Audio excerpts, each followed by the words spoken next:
Tulepas.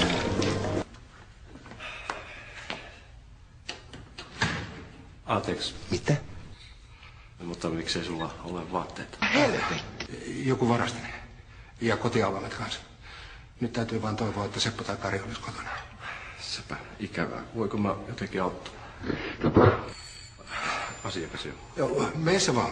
Kyllä mä pärjään.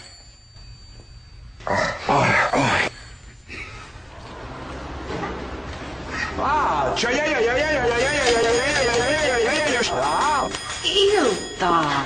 Henkulta, mitä sä siinä tuijotat?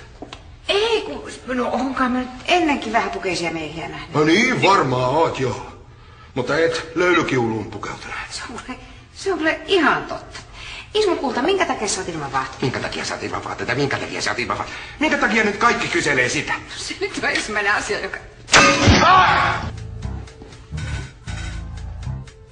Onks tää joku se uusi perhoharrastus vai minkä takia sitä alkaa alasti pompi? No mitä outoa tässä nyt muka on? No hei, tänne on kuule äijillä pukupakko. Sivuun siitä! Kauheeta.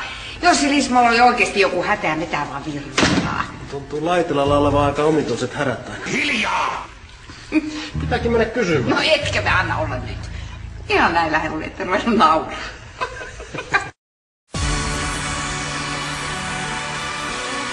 I'm sleeping on $1 billion.